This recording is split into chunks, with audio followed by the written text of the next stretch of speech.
avec qui j'ai commencé, quoi, plus ou moins. Et à chaque fois. Comment c'est quand Le podcast ou le stand-up? Non, le stand-up. 2012.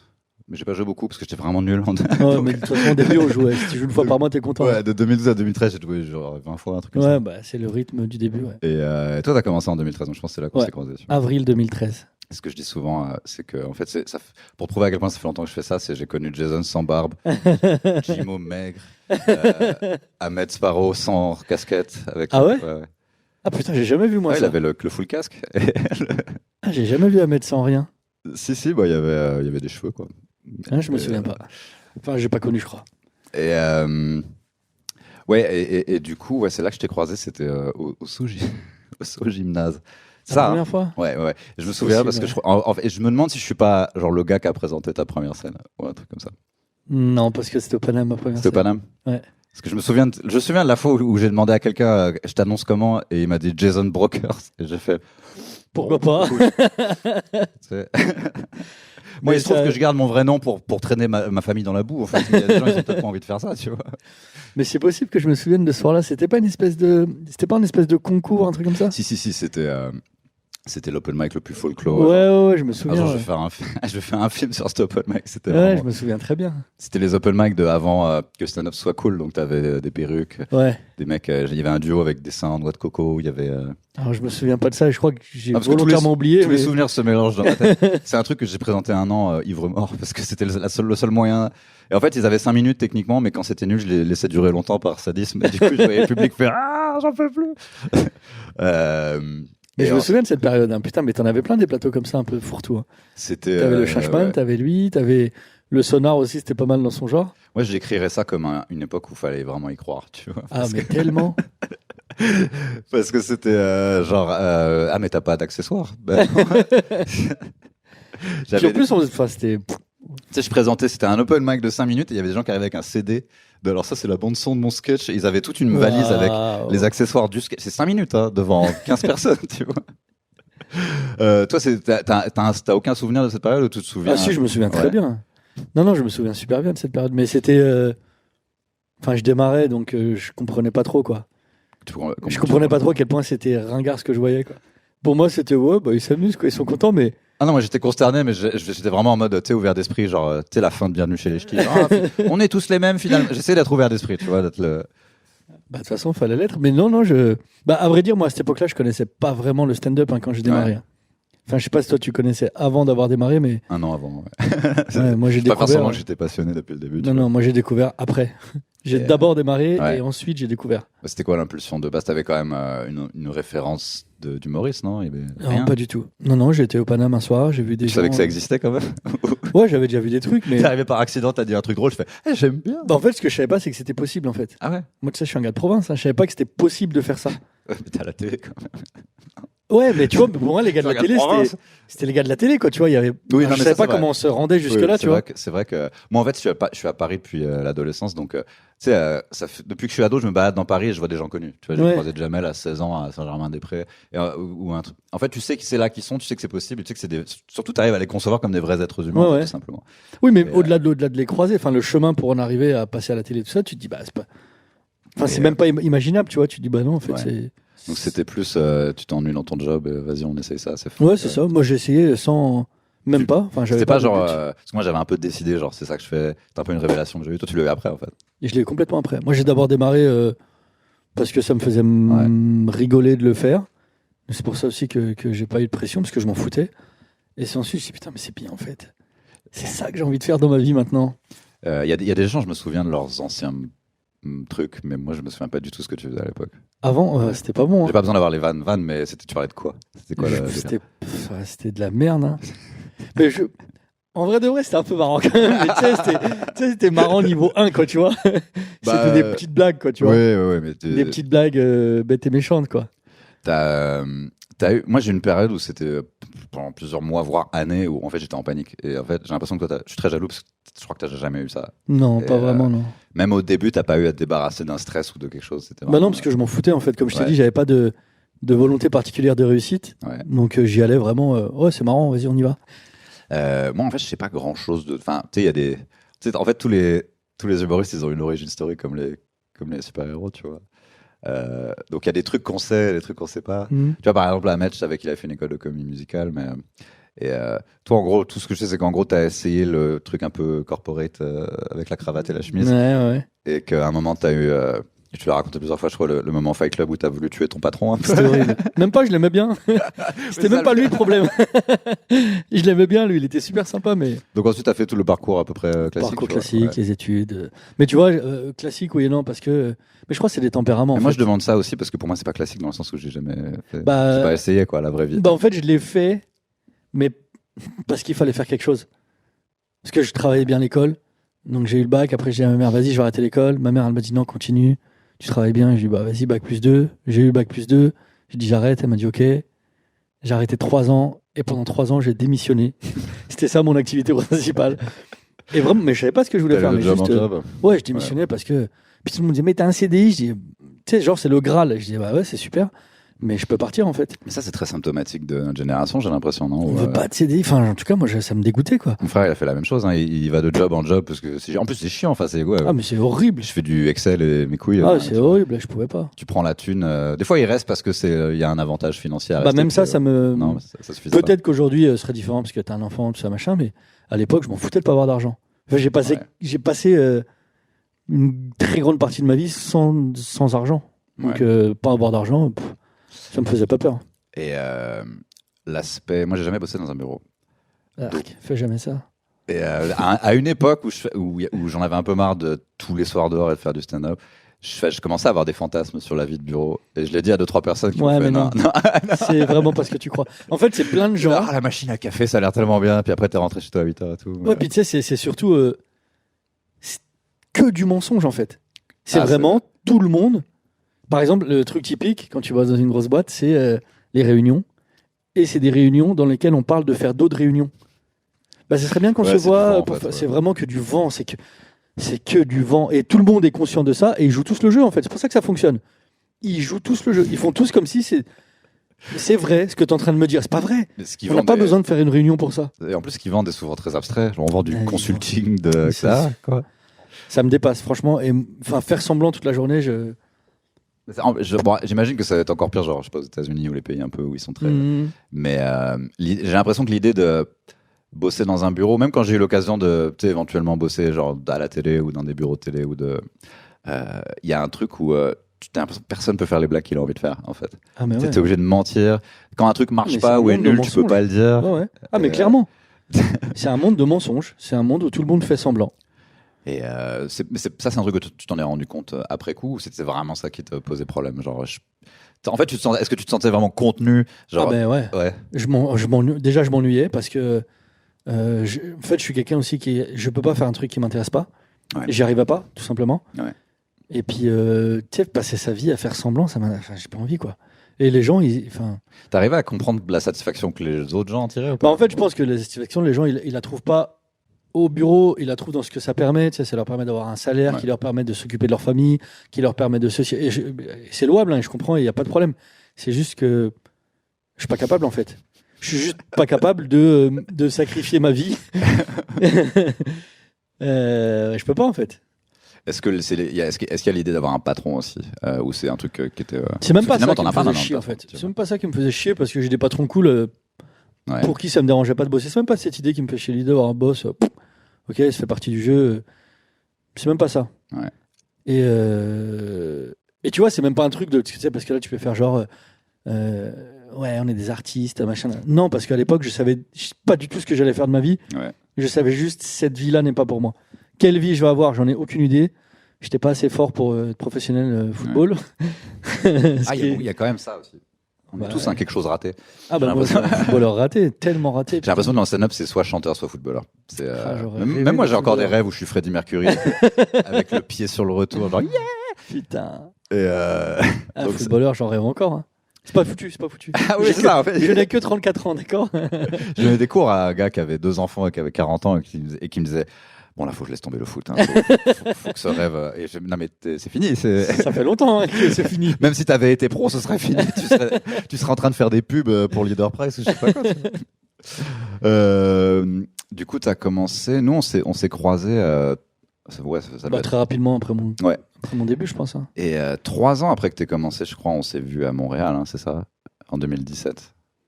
Ouais. Enfin, Montréal, je vais tous les ans, donc j'ai du mal à identifier. J'y allais tous les ans. Moi, en fait, je me souviens de cette période-là en particulier parce que justement, c'était pas la période des festivals, c'était. Oui, tu parles de cette période-là. Ouais. Ah, on était en octobre, un truc comme ça. Septembre, octobre, novembre. Ouais. Moi, toi, t'es parti un peu après. Moi, je suis parti juste quand la neige a commencé à tomber, l'avion il est parti. Ouais. Faire foutre, les petits verres de merde. On s'était croisés là-bas. J'ai l'impression que c'était un peu pour une raison similaire. Les deux, on était là-bas. Genre on a un peu joué le jeu qu'on nous a dit de jouer, puis c'était relou, quoi. Ouais. Et du coup, tu vas voir un peu ce qui se passe ailleurs. Ça a été quoi ton expérience? J'imagine que c'était pas la première fois quand on s'est croisés là-bas.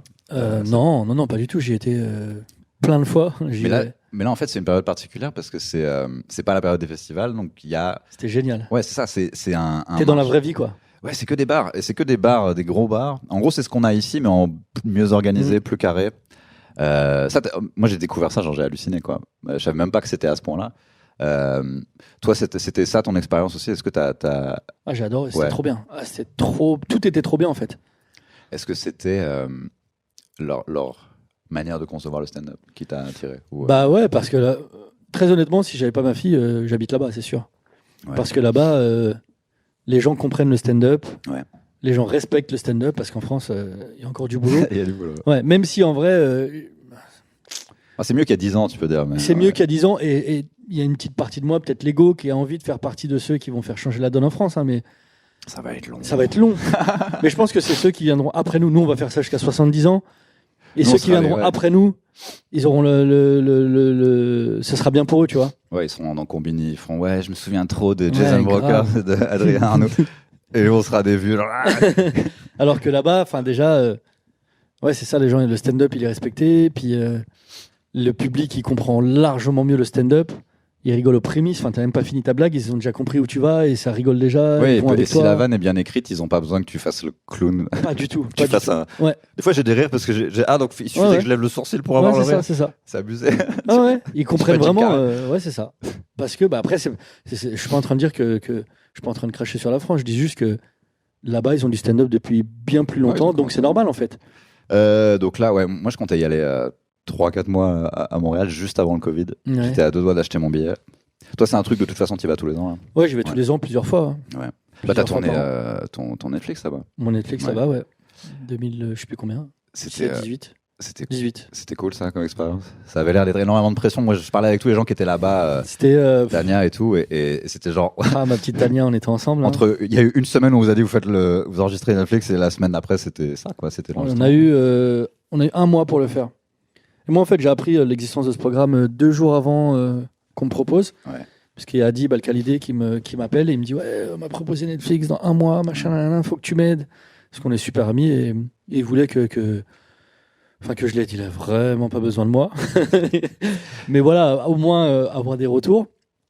Et parce qu'il savait que je venais à Montréal, je dis oui, avec plaisir. Et 2 jours après. Mais c'est pas une aide en fait, c'est plus. Est-ce que tu peux être le mur sur lequel ça va rebondir? Exactement. Surtout Adib, qui a vraiment besoin de personne. Il est tellement talentueux. Et donc, du coup, ça s'est fait. Donc, c'était cool, mais pas cool. C'était cool parce que Netflix, parce que l'ambiance, elle était chambée en vrai. Mais c'était pas cool parce que 1 mois, quoi. Et 1 mois pour préparer 30 minutes. T'as réussi à en profiter quand même Ça n'a pas changé ma vie. Ça te donne un petit cachet dans l'industrie. Genre, t'es un peu plus pris au sérieux parce que t'as un truc sur Netflix. Mais ça change pas ta vie, quoi. Ouais, ça a de la gueule, mais ça change pas ta vie. Puis ça a pas autant de gueule non plus qu'un spécial entier sur Netflix, produit par Netflix. Enfin, vrai. Oui, avec la grosse promo de ta tête. C'est ça. Là, je veux dire, même les gens qui cherchaient le truc, ils avaient du mal à le trouver. Donc, les gens qui. Ah oui.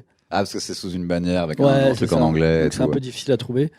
Donc, en fait, il n'y a pas de gens qui m'ont découvert avec ça. Oui, très peu. En fait, tu avais déjà ton public avant. C'est ça. Mais oui, ça a été tellement peu exposé que. S'il y a peut-être 5 personnes en tout qui m'ont. Mais c'est marrant parce que. Et la plupart des gens qui m'ont découvert, c'est même pas en France. Genre sur des messages d'Allemagne. Jason Brokers. Ouais, vraiment. Des messages d'autres pays, ça c'est marrant.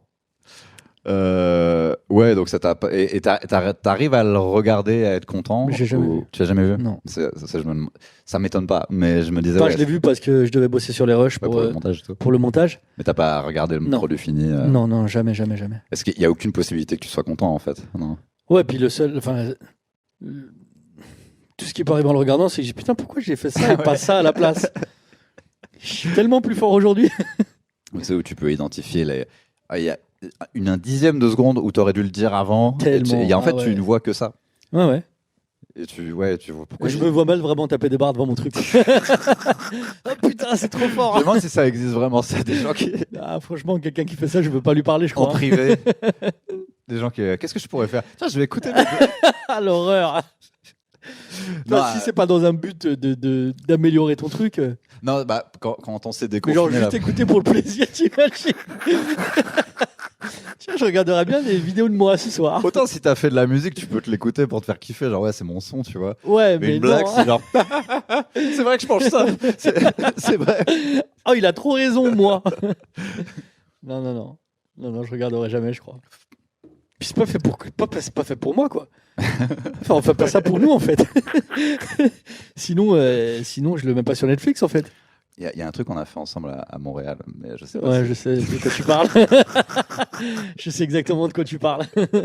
Et je me dis, bon, moi c'est drôle, mais c'est marrant. Je me dis, ça se trouve, t'as pas envie que ça sache ou quoi? Non, je m'en fous. En plus, c'était rien de. Ah non, il y avait rien de. C'était plus la situation, genre si ça avait été filmé, ça aurait. On n'avait rien à faire là, ni toi ni moi.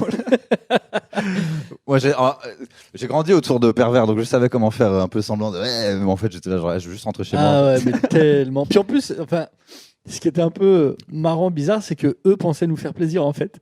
Je sais pas. En gros, on resitue le contexte. On a fait la première partie d'un humoriste très connu. Qui s'appelle Mike Ward au Canada, donc un humoriste québécois. À l'époque, il était un peu en dépression, donc il n'était pas en mode circuit officiel. Je fais des grandes salles. On a joué dans une école d'art ou un lycée ou un truc. C'était un lycée, je crois. C'était loin, genre à 4 heures de Montréal. Un truc comme ça. C'était en banlieue de Québec.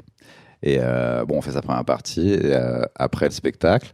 Et, en fait, c'est pas pour nous faire plaisir, je crois. C'était vraiment le truc que Mike Ward fait. Quoi. Ouais, c'est ça. Et c'est un truc que j'imagine qu'il y a beaucoup de Nord-Américains qui font genre c'est comme ça un truc normal. C'est une sortie quoi. Ouais, c'était au billard ou je sais pas quoi, au bowling.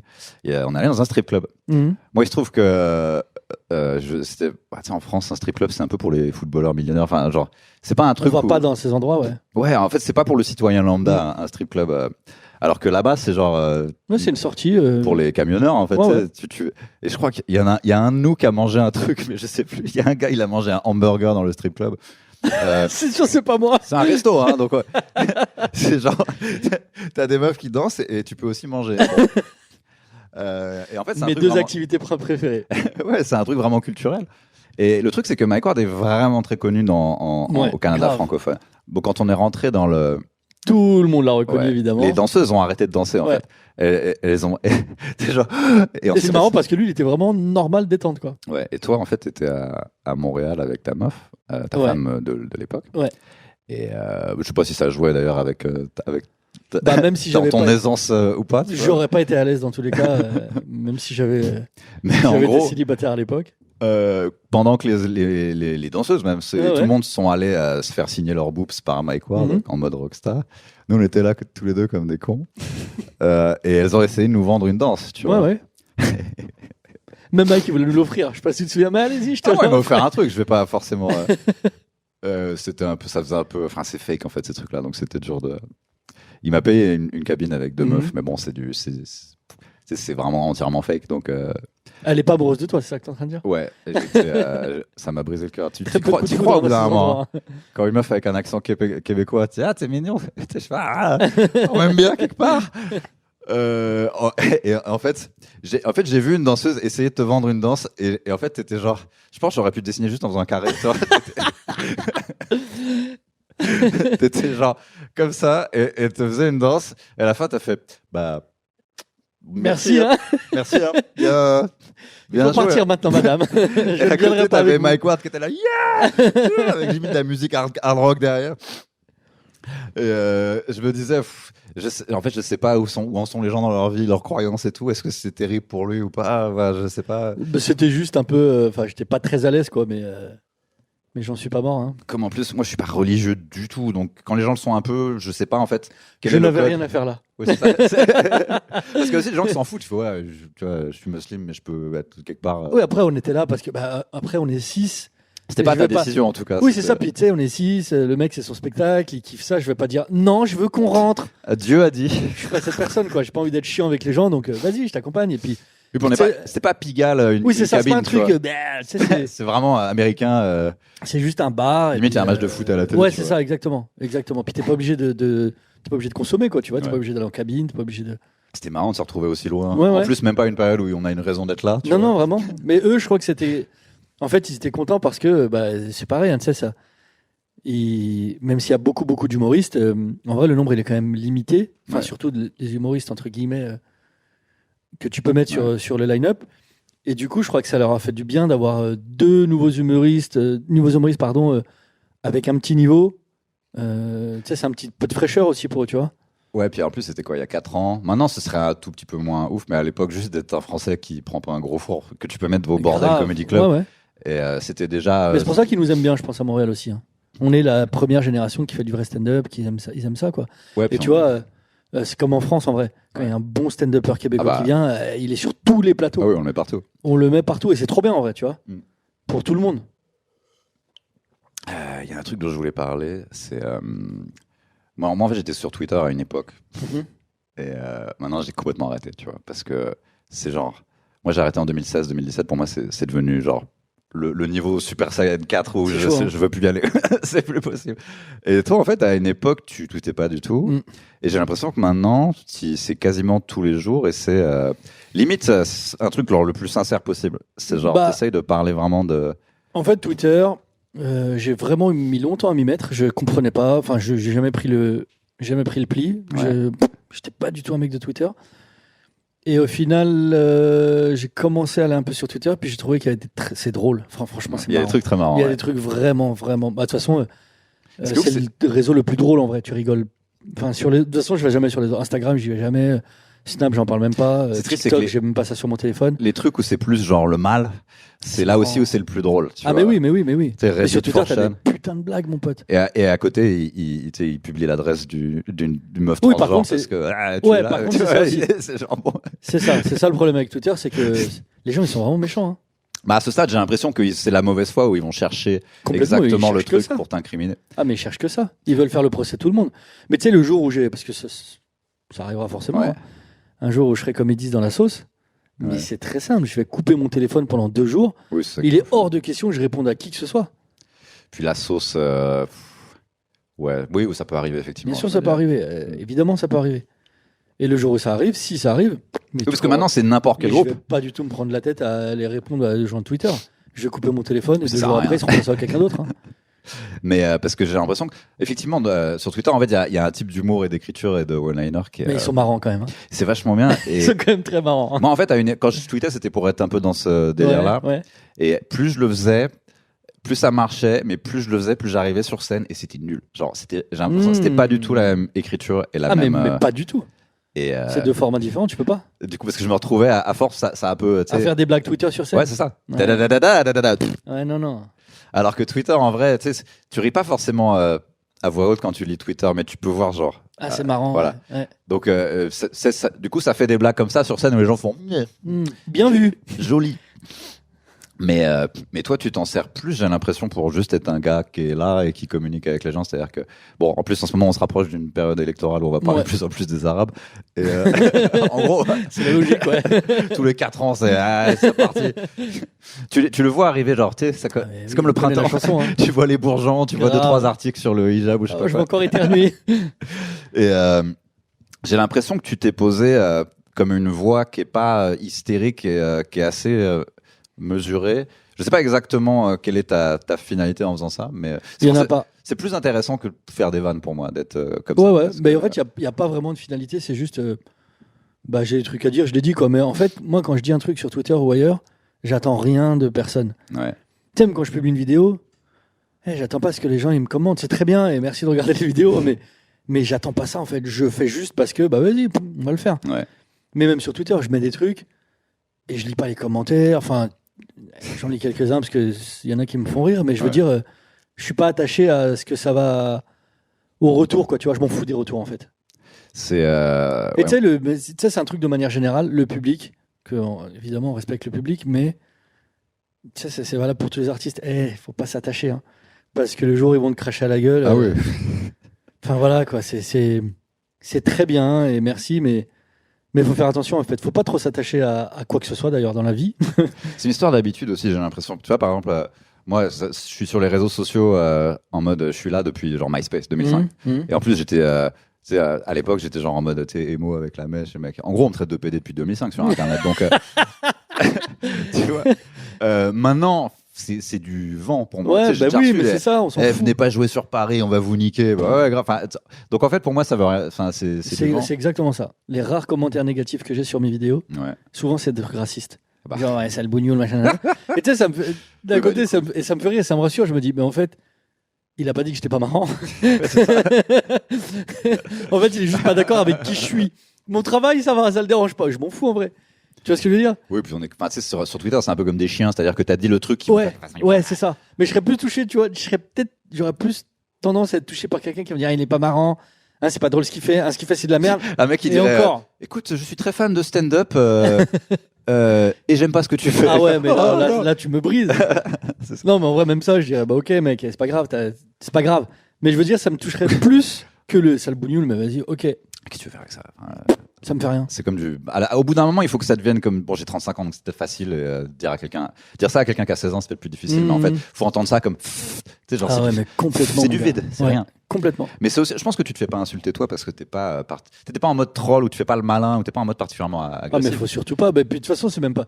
Et je fais même pas ça pour me protéger de la polémique ou quoi. C'est juste, je suis pas cette personne quoi. Tu sais, déjà dans la vie, je suis pas un gars qui cherche les problèmes. Ouais. Je suis pas un mec qui les fuit non plus, mais je veux dire, pourquoi je vais aller chercher la merde? Ouais. Tu vois ce que je veux dire? Pourquoi? Surtout si tu peux la trouver accidentellement. Mais ouais, enfin, je veux dire, la vie elle est assez difficile comme ça. Pourquoi je vais aller chercher la merde? Donc je vois pas pourquoi je ferais le troll ou je ferais le malin. Mais il y en a. En fait, c'est ça, c'est des gens. Puis il y a des gens aussi, ça c'est le syndrome du mec connu qui se sont poussés les ailes et qui croit que tout lui est permis et qui peut dire ce qu'il veut. Mec, t'es connu, t'es pas connu, on s'en fout en fait. Mais c'est ça qui est bien avec Twitter que j'aime bien, c'est que tu peux être qui tu veux. Ouais. Un petit gamin de 15 ans, il peut te détruire en une blague. Tu peux être Obama. Je pense que. C'est ça. Tu sais, le mec, il sort de nulle part, il sort une vanne monstrueuse. Ah putain, il m'a niqué, lui, c'est qui? Je pense que c'est ça qui m'a fait flipper au début, et encore maintenant peut-être, mais c'est l'idée que on a vraiment connecté tous les cerveaux du monde et il fallait pas faire ça du tout. Mais c'est marrant. Mais moi, je trouve ça marrant. Franchement, je trouve ça marrant. C'est juste, faut pas s'y attacher, quoi. Ce qui est marrant, c'est les célébrités que tu pouvais idéaliser ou glorifier. Maintenant, tu vois à quel point ils sont bêtes. Ah ouais, mais juste chante en fait. Ou sur Instagram, tu vois à quel point leur vie elle est nulle. Mais juste chante. Fais une pédicure, on s'en branle. Ah ouais, grave. Ah, je suis anti-story, putain. Je suis tellement anti-story. Je suis pas anti-story, je suis anti-story pour moi. Moi, c'est uniquement quand j'ai un truc à vendre. Hein. J'ai fait un truc, donc je vais faire une story pour que les gens voient. Tu vois, je fais une story quand je sors le podcast, c'est histoire que. Oui, parce que tu proposes un truc. Moi, franchement, les rares fois où je fais des stories, c'est quand il y a un truc qui me fait vraiment rire. Où je dis, ah, vas-y, c'est marrant. Ou parce que, vous pouvez me retrouver là, vous pouvez me retrouver là. Mais après, tu sais, même là, par exemple, regarde, ça fait 1 an, on fait rien. Ouais. En 1 an, j'ai dû faire 2 stories parce que je vois pas l'intérêt. Mon travail, c'est de faire du stand-up. Là, j'en fais pas. Ouais. Donc là, l'intérêt que les gens ont pour moi, tout ce que 99,9% du contenu de moi que tu peux trouver sur Internet, c'est du stand-up. Ouais. Et donc, du coup, les gens savent que c'est ce que je fais. Alors que si tu fais des petites vidéos, même si c'est marrant, c'est pas du stand-up. Il y a différentes versions de ça. Ou si moi, par exemple, je fais de l'humour politique sur Internet et qu'après je parle de mes boules sur scène. Bah ouais, mais c'est ça en fait. En fait, les gens, ils viennent chercher ce que tu leur as donné, quoi. Ouais. Si tu leur as donné des stories, des machins, bah ils vont venir chercher ça. Puis si tu leur donnes pas ça, ils vont être déçus. Et puis, enfin, parce que j'essaie de me dire, ok, j'ai pas envie d'être contre tout, donc. Mais je suis pas contre. Hein. Et au final, je finis par l'être, mais non, je suis contre pour moi. Donc c'est ma conclusion, c'est pas mon point de départ. Mais par exemple, qu'est-ce que j'irais faire sur TikTok, à part mettre des extraits de mon stand-up, tu vois. Mais merci, ouais, pareil. Mais faire des, en fait, c'est quoi, faut que je danse, faut que je fasse des grimaces. Qu'est-ce que je fais? Ouais, mais c'est ça. Faut que je dise parce que le président, pas terrible, hein. Oui, il est nul. C'est bien, comme ça, il y a des gens qui vont le suivre. Bah écoute, hein, ils vont pas me suivre. Voilà, qu'est-ce que je te dise. Ouais, puis après ils vont venir avec leur famille de 5 enfants de 4 ans dans la salle. Et tu vas pas danser, puis ils vont pleurer. Voilà, et après le maire va dire c'est votre faute.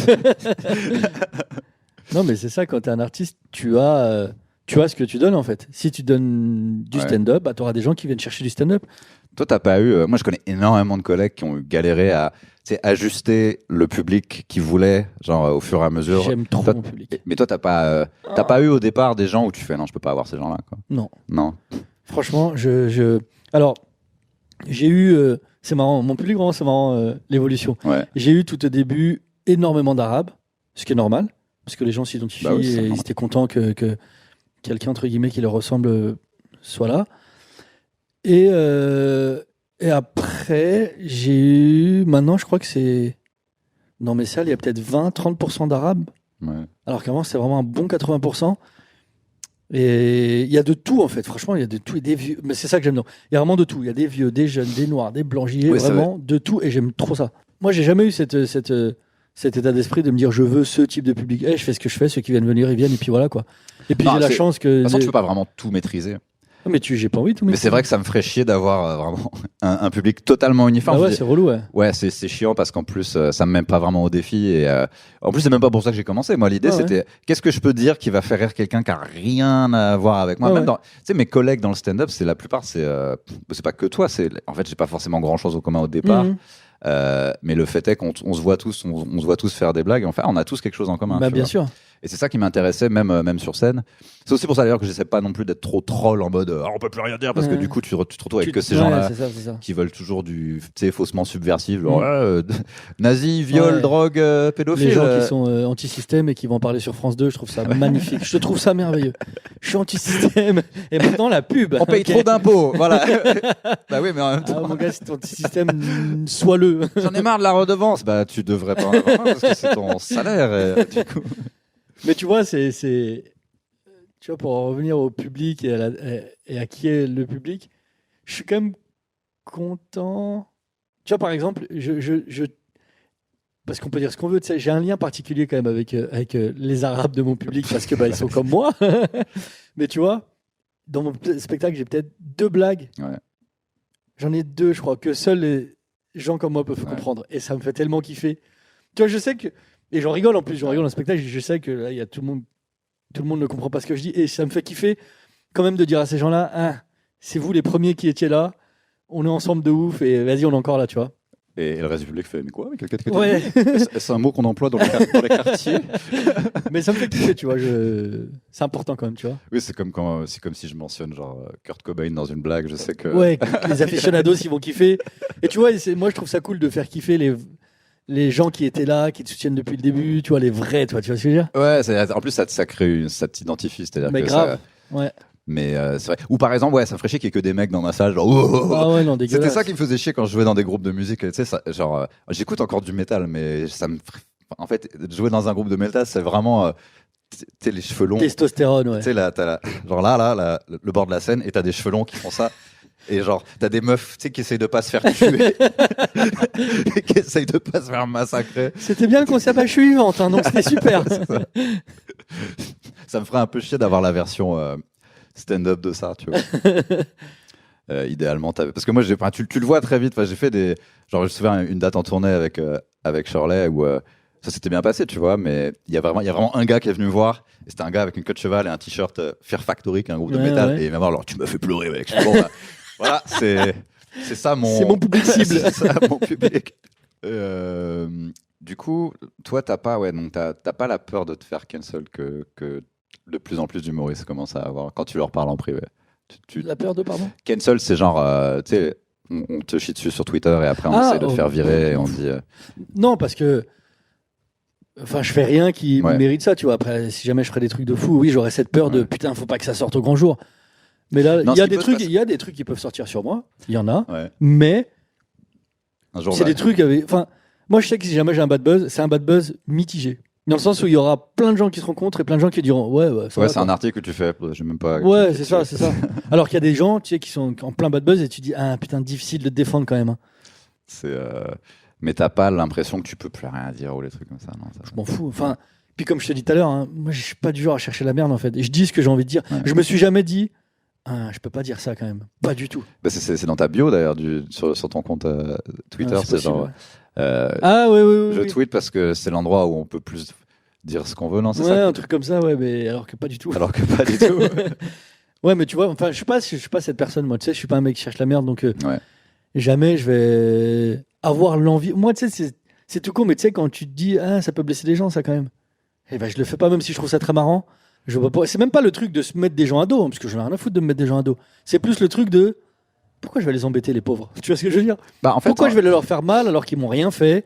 J'ai l'impression que chez les humoristes, on peut avoir un côté, fier d'être un peu, ouais, moi j'ai des trucs et tu sais, limite être fier de se faire attaquer pour une blague. Genre, en fait, dès que tu te fais attaquer, t'as l'impression que tu peux faire, on veut me bâillonner. Et je trouve ça un peu limite ringard en fait. Bah de ouf. Parce que c'est facile. C'est pas vrai en plus.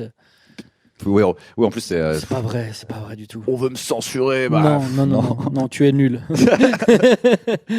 Mais je sais pas si c'est dans le public ou quoi, mais j'ai l'impression qu'il y a des gens qui respectent plus un humoriste s'il va dans ces contrées-là. Genre, moi, en fait, c'est pas que je suis contre ces humoristes-là. Je suis contre ces humoristes qui se fabriquent cette image parce que c'est un créneau. Si c'est un truc que tu penses et que tu as envie de le faire, fais-le, mon gars. Et je te soutiens 100%.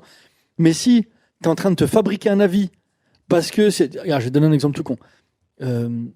J'avais fait une vidéo parce que c'était pendant les Gilets jaunes, où Zemmour, il disait, il est génial ce monsieur, il disait que les Gilets jaunes c'était à cause des gens de banlieue, des gens dans les quartiers. Il disait parce que, il disait quoi? Les gens, en gros, il avait un raisonnement dans lequel il disait qu'à cause des gens de banlieue, les Français ne se sentent plus à l'aise, donc ils sont obligés de partir déménager plus loin. Donc du coup, ils paient plus d'essence pour aller travailler, et du coup, Gilets jaunes. Ok, merci Eric. Parce qu'il avait une carte avec des points. Ouais, c'est ça. Et tu sais, c'est Soulo, c'est John Soulo qui m'avait raconté ça. Il me raconte ça, on est en train de manger. Et quand il me raconte ça, ça me vénère, mais vraiment premier degré, je m'énerve. Je dis, mais vas-y, mais comment il a pu trouver un lien entre les Arabes et les Gilets jaunes? Et ça m'énerve. Et je m'énerve, et je dis, la vie de ma mère, je fais une vidéo. Et en disant ça, je me dis pas, oh putain, j'ai écrit la polémique, oh putain, je vais dire un truc de fou, oh putain, j'ai un message. Je me suis pas dit ça du tout, je me suis juste dit, vas-y, j'ai ça dans le cœur, j'y vais. Et si c'est fait comme ça, je soutiens 100%. Mais si il m'avait dit ça, et je m'étais dit, il y a peut-être un truc marrant à trouver. Oui, c'est ça qui est énervant en fait. Tu vois, quand tu te crées des avis, et puis tu sais, il y en a plein, des mecs en vrai. T'es pas du tout anti-système, t'es pas du tout ceci, t'es pas du tout. Tu t'inventes un personnage. T'as un spectacle à vendre et tu fais le malin. Quoi. Tu veux faire le mec corrosif parce que ça vend, mais vas-y, Moi, j'ai un peu arrêté de commenter comme sur l'actu, limite après les attentats et tout. J'ai fait, vas-y, j'en ai marre. Parce que tout le monde, les gens ont utilisé les attentats du 13 novembre pour faire des blagues et pour faire la promo de leur spectacle. Les gars, vous êtes. Ou pour se faire. La liberté d'expression, c'est vachement important. Les vannes de cul. Mais de toute façon, on t'interdit rien. Ouais, c'est ça, vas-y, t'auras tes 300 likes et tu seras content.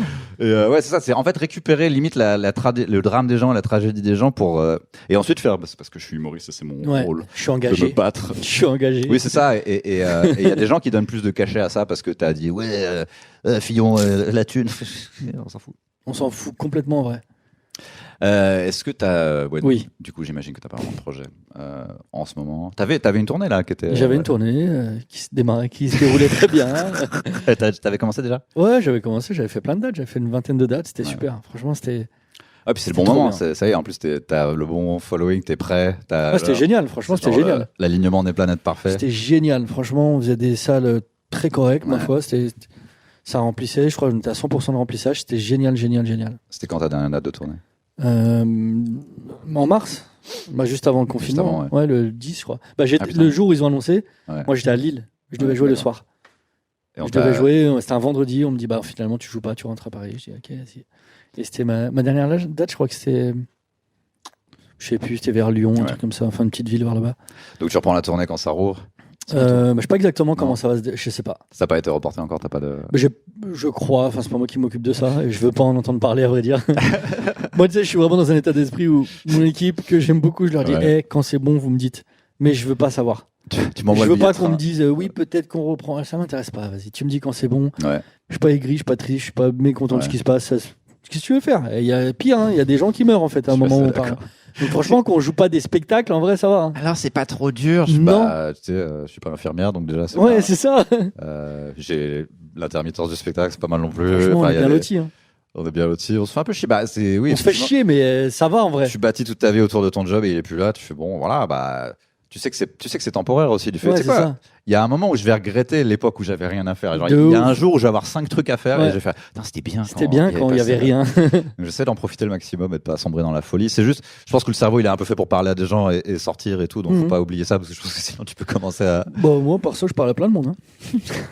Mais c'est important, je pense. Oui, j'ai eu quelques semaines où je suis. Ah putain, je suis pas sorti. J'ai parlé à personne. J'ai même pas en texto quoi. Oui, donc ça va. De toute façon, ça va revenir bientôt. Je sais pas quand sort ce podcast. Ouais, je crois qu'on est sur la fin quand même là. Ouais, et puis ça va être la fête. Ça va être n'importe quoi. Ça va être l'orgie de blagues. Ouais, ça va être bien. Ça va être l'été de l'amour. Ça va être un baby boom horrifiant. Ouais, super.